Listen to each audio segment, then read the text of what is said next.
วัสดีค่ะแอปเปิลลาพิศราอินทรสูตรค่ะ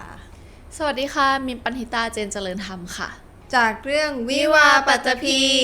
ในโปรเจกต์ Four Four Element Element บ้าบ้าน น วาว า ทิ ทิ น น ว ว ณิ ณิ ช ช ค่ะ ค่ะเราคอนเน็กกันด้วยการพูดคุยค่ะเราเปิดใจคุยกันทุกๆเรื่องเลยแล้วก็อีกอย่างหนึ่งเราค่อนข้างที่จะตัวติดกันอย่างที่ทุกคนเห็นเนาะจริงๆเราคือเราค่อนข้างติดสกินชิปกันแล้วก็เป็นการเติมพลังอย่างหนึ่งของพวกเราค่ะใช่ค่ะก็รู้สึกว่าพอเราได้ทำงานด้วยกันเนี่ยนอกจากที่เรื่องการพูดคุยแล้วมันเหมือนกันได้ใช้ชีวิตอยู่ร่วมกันเป็นเวลานาน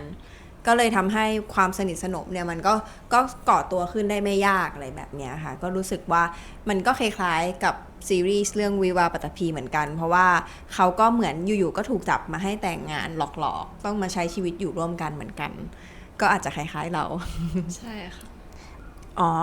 ก็จริงๆ ถ้าเกิดเทียบกับในนิยายกับในสกรีนเพลย์เนี่ยค่ะก็จะมี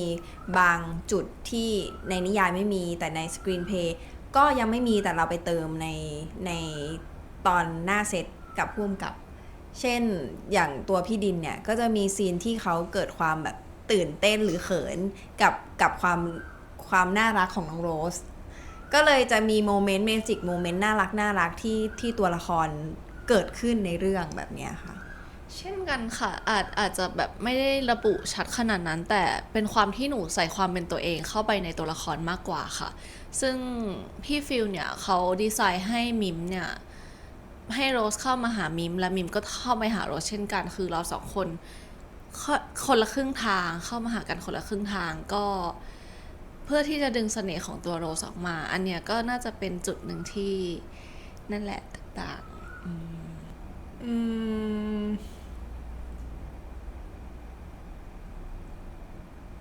ๆอบอุ่นขี้หึงถ้าถ้าอิงจากแบบการตัดสินใจในชีวิตจริงอะส่วนปกติแล้วเป็นคนที่อะไรที่เกิดขึ้นแล้วย่อมดีเสมอดังนั้นก็รู้สึกว่าก็ไม่อยากจะแก้ไขอะไรเหมือนกันนะคะสำหรับเหตุการณ์ในซีรีส์ที่เกิดขึ้นเพราะว่าถ้าเราไปแก้ไขบางอย่างสิ่งดีๆหลังจากที่มันเคยเกิดขึ้นแล้วมันอาจจะหายไปก็ได้เพราะเราไปเปลี่ยนอดีตแต่ว่าในอนาคตเราสามารถทำในสิ่งที่เรารู้สึกว่าเราอยากทำหรือทำให้มันดีได้โดยที่ไม่ต้องแก้ไขอดีต สำหรับมิมอยากแก้ไขในส่วนที่น้องโรสเขากระทำกับคุณแก้วค่ะเพราะจริงๆในการที่เราเข้าไปถึงตัวละครน่ะลึกๆแล้วเรามีความสงสารเขาอยู่ในตัวคือที่เขาทำไปอาจจะเป็นเพราะว่าเขาก็รักพี่ดินเหมือนกันเขาก็รักพี่ดินเหมือนเรานั่นแหละแต่ว่า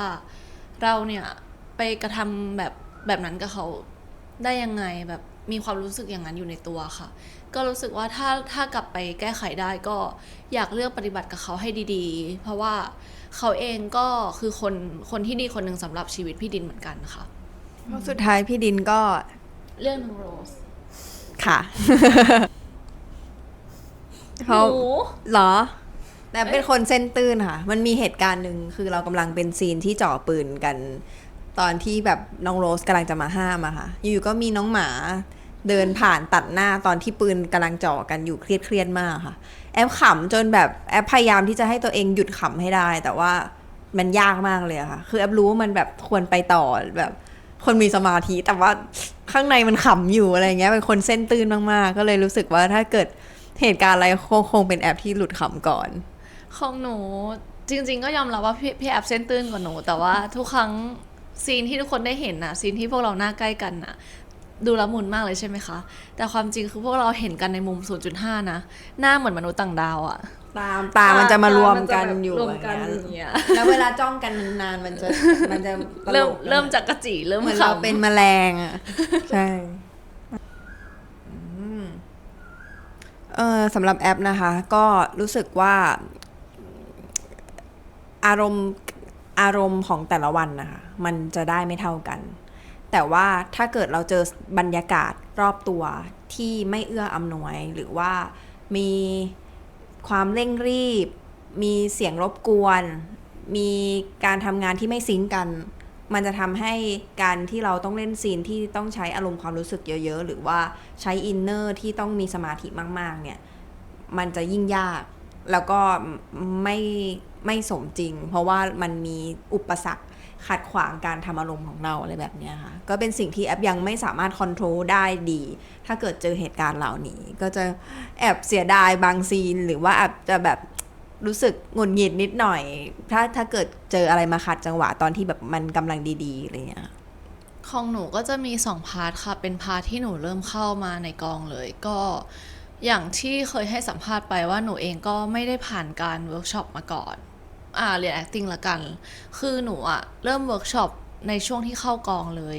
ซึ่งพอเข้ากองวันแรกเนี่ยก็คือวันที่เวิร์กช็อปผ่านไปแล้วแค่ จริงๆไม่เลยเนาะ เหมือนเจอคุณครูแค่1 ครั้งเจอคุณครูแค่1 ครั้งก็คือมี acting coach นะคะมาติวให้มิมหนึ่งวันก่อนที่มิมจะออกกองค่ะแล้วก็บรรยากาศในกองทุกอย่างมันก็ใหม่สำหรับมิมไปหมดเลยมิมก็ต้องเริ่มเรียนรู้จากศูนย์แล้วก็ค่อยๆไต่ระดับไปก็มีกดดันมีเครียดทุกวันมีร้องไห้ในห้องน้ำอะไรอย่างเงี้ยค่ะแล้วก็อีกพาร์ทหนึ่งก็รู้สึกว่าสิ่งที่ยากก็คือการที่รีเฟรชความรู้สึกให้ใหม่ตลอดเวลาค่ะด้วยความที่เราเป็นมนุษย์เนาะเราก็มีสมมติว่าเป็นซีนเสียใจเราอาจจะเสียใจไปแล้วเราอาจจะโล่งแต่ว่าพอเราได้เป็นนักแสดงเนี่ยเราต้องทำความรู้สึกนั้นให้ใหม่ตลอดเวลาซึ่งการร้องไห้เนี่ยก็ค่อนข้างยากค่ะเพราะว่ามันต้องดึงความรู้สึกข้างในออกมาหรือว่าบางทีซีนโกรธอย่างเงี้ยค่ะเราก็โกรธหลายๆครั้งก็เริ่มแบบปวดหัวอะไรอย่างเงี้ยแต่ว่าก็พยายามทำให้ดีที่สุดแล้วก็ส่งน้องโรสให้เขาให้เป็นน้องโรสที่ดีที่สุดเป็นน้องโรสที่ทุกคนอยากดูเป็นน้องโรสที่ตรงตามนิยายค่ะอ๋อแน่นอนค่ะคือแอปมีเทคนิคอะไรที่สามารถทำให้น้องอธิบายให้น้องเข้าใจได้หรือว่าบอกน้องสอนน้องให้น้องทำออกมาให้ดีที่สุดได้คือบอกหมดทุกอย่างคือทริคอะไรที่เป็นทางลัดที่แอปค้นเจอด้วยตัวเองแอปก็จะบอกน้องแต่ว่าใดๆแล้วเนี่ยพอการแสดงมันเกี่ยวกับความร่างกายประสบการณ์ชีวิตด้วยน้องก็ต้องค้นหาด้วยตัวเองด้วยส่วนหนึ่งแต่แค่เราเป็นคนแบบเปิดชี้ทางหรือว่าบอกทริคให้เขาแบบว่าสามารถเก็ตแล้วก็ทำมันได้เร็วกว่าคนปกติเท่านั้นเองอย่างเงี้ยสุดท้ายมิมก็มองว่าการแสดงขึ้นอยู่กับข้างในของตัวเองความรู้สึกความเข้าใจแล้วก็ไลฟ์บรารีที่มีเหมือนแบบเราต้องสังเกตคนเยอะๆแล้วต้องเข้าใจมนุษย์มากๆค่ะถึงจะแบบเป็นนักแสดงที่ดีได้พวกเขาอยากบอกว่าขอบคุณที่เติบโตมาอย่างดีก็ยังขอบคุณที่เติบโตมาอย่างดีแล้วก็เก่งมากที่แบบที่มีวันที่มีคนซัพพอร์ตมีคนรักมีคนเอ็นดูมากขนาดนี้แบบพวกเราก็มีความสุขกันเนาะตอนนั้นพวกเราก็ยังกลัวๆอยู่เลยว่าแบบคนจะรักเราไหมอะไรอย่างงี้แต่พอมาวันนี้เป็นวันที่ซีรีส์ออนไปแล้วช่วงหนึ่งเราก็มีความสุขกันเนาะเราก็ให้ดูกันตลอดเวลาว่ามีคนชมเรานะมีคนชื่นชมมีคนรักเรามากขึ้นรู้สึกอุ่นใจมากจริงๆค่ะค่ะอย่างแอปก็อาจจะบอกว่ามันจะดีแบบอนาคตที่พวกแก2 คนต้องเจอมันจะดีนะแบบให้อดทนแล้วก็ให้แบบสู้ทำถูกแล้วใช่แล้วทุกอย่างมันจะดีโอ้โหแอปรู้สึกว่าแอปแอปโตแล้ว หมายถึงว่าเป็นพี่ที่ดูแลน้องได้ใช่แล้วก็แบบรู้จักแบบเสียสละเพื่อคนอื่นเยอะขึ้นรู้จักถึงแบบการเป็นที่พึ่งทางใจหรือว่าการที่แบบคอยช่วยเหลือใครสักคนที่เขาต้องการมันเป็นอะไรที่ทำให้เราแบบได้เรียนรู้ถึงสิ่งนี้แบบเต็มที่มากๆเลยจากที่แบบไม่เคยได้แบบว่าได้ดูแลใครขนาดนี้ ใช่ก็รู้สึกว่าโตมากหนูก็รู้สึกว่าตัวเองโตเป็นผู้ใหญ่มากขึ้นค่ะหมายถึงว่าหนูไม่เคยรู้มาก่อนเลยว่าหนูมีความอดทนมากขนาดนี้หมายถึงว่ามันต้องผ่านอุปสรรคมาหลายอย่างเหมือนกันค่ะเพราะว่าอาชีพเนี้ยมันเป็นอาชีพที่มิมไม่ได้คิดว่าจะก้าวเข้ามาตั้งแต่แรกคือไม่ได้แพลนมาก่อนพอเราแบบถูกแบบเข้ามาเลยมันทำให้ทุกอย่างมันยากไปหมดตั้งแต่คำว่าศิลปินที่ต้องร้องเพลงต้องเต้นได้การเป็นนักแสดงหนูก็อยากทำให้ดีที่สุดเท่าที่หนูจะทำได้อาชีพนี้สอนให้หนูโตขึ้นมากแล้วก็รู้สึกทำให้หนูรู้จักมนุษย์มากขึ้นเข้าใจมนุษย์มากขึ้นแล้วก็รู้จักการแบ่งปันรู้สึกว่าตัวเองมีประโยชน์อย่างเช่นการที่ แบบคือหนูรู้สึกอย่างนั้นจริงๆนะว่าหนูมีประโยชน์ เพราะว่าหนูใช้ความสามารถของหนูในการทำคอนเทนต์ของพวกเราทำรูปออกมาให้ทุกคนได้เห็นทำไปถ่ายแบบเล่นๆกันอะไรอย่างเงี้ยค่ะ ก็คือทั้งสองคนรู้สึกว่าช่วยกันเติบโต ช่วยกันเติบโต ใช่ค่ะใช่ก็สำหรับแอปนะคะ ก็รู้สึกว่าการที่เราแบบนั่นแหละเรื่องการดูแลตัวเองได้ การที่แบบว่านอกจากดูแลตัวเองแล้วยังเผื่อแผ่ไปถึงการดูแลคนอื่น การแบบช่วยเหลือคนโดยที่แบบว่าเราอาจจะไม่ได้อะไรเลยด้วยซ้ำแต่มันรู้สึกเป็นความรู้สึกทางใจที่รู้สึกดีก็รู้สึกภูมิใจนั่นแหละที่ตัวเองสามารถแบบว่าโตได้ด้วยตัวเองด้วย แล้วก็เผื่อแผ่ไปถึงคนอื่นด้วยอะไรเงี้ยค่ะ ขอบคุณตัวเองที่กล้าทำในสิ่งที่ไม่คิดว่าจะทำได้ ก็รู้สึกว่าภูมิใจที่ตัวเองกล้าทำในสิ่งที่ไม่เคยคิดจะทำมาก่อนค่ะ แล้วก็พยายามใช้ความพยายามทั้งหมดที่มีในชีวิต ไม่ว่าวันหนึ่งอาจจะท้อบ้าง วันหนึ่งอาจจะร้องไห้ แต่ว่าสุดท้ายคือหนูก็สามารถเป็นเด็กที่สามารถยิ้มแล้วก็สู้ในวันถัดมาได้ค่ะ หนูภูมิใจในส่วนนี้มากๆค่ะ ที่บราซิลมีป่าเมซอนใช่ไหมคะ ใช่ค่ะ หนูอยากไปเที่ยวป่าเมซอนค่ะ หนูจำได้ว่าที่บราซิลมีทั้งทะเล แล้วก็หนูอยากไปนั่งเฮลิคอปเตอร์ชมเมืองค่ะ แล้วก็พาพี่แอปไปนั่งเรือ แล้วก็ดูปลาปิรันย่าที่ป่าเมซอน แล้วก็ไปดูจระเข้ใช้ชีวิตค่ะ ว้าว แอปอยากไป Rio Carnival อยากแต่งชุด แล้วก็ไปโชว์ที่ Carnival ชวนน้องมิมไปแดนซ์ที่ ได้เลย ที่ขบวนแห่ แต่ว่าเราจะเปิดเพลงรถแห่ของเมืองไทย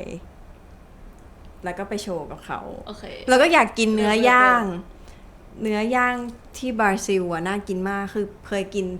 ที่ไทย แล้วก็รู้สึกว่าอยากไปกินแบบ ออริจินอล ใช่ออริจินอลเป็นยังไงอะอุ๊ย อุ๊ย